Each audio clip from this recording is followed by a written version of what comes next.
Hey, how's it going, YouTube? Josh here with Work Save Bitcoin, the channel where we talk about protecting your time and energy by saving in Bitcoin no matter your budget.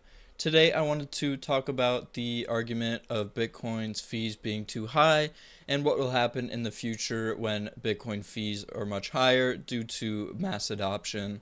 So what will happen in the future is we will have layer 1 and layer 2s on top of Bitcoin that will fulfill different purposes.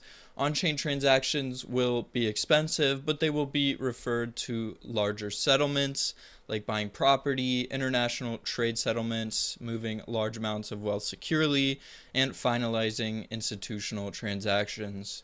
You'll be willing to pay a large fee when you're moving millions or hundred thousands of dollars worth of value. Take the example of buying a house. For this kind of transaction, there are a lot of fees involved, there are a lot of middlemen, so you do end up paying a lot of transaction fees. But if you were able to, on a Bitcoin standard, just send Bitcoin to purchase a house, you would gladly pay $200, for example, to settle that transaction. And while on-chain transactions will be expensive, that's why we have layer 2s like the Lightning Network.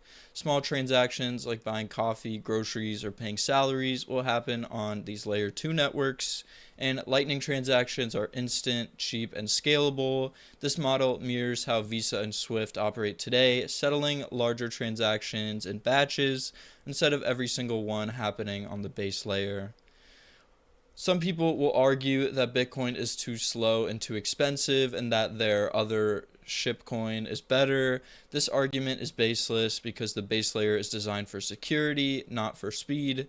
Faster and cheaper altcoins sacrifice decentralization and security for speed, making them useless for long-term value storage.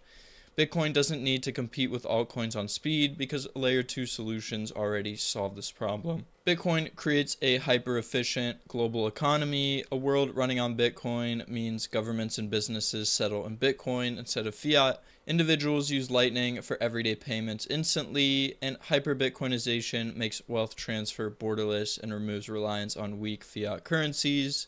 Bitcoin will be the backbone of this future financial system where trust is mathematically verified, not dependent on corrupt intermediaries. And these large transaction fees in question are what will keep the miners going. These large transactions happening on Bitcoin layer 1.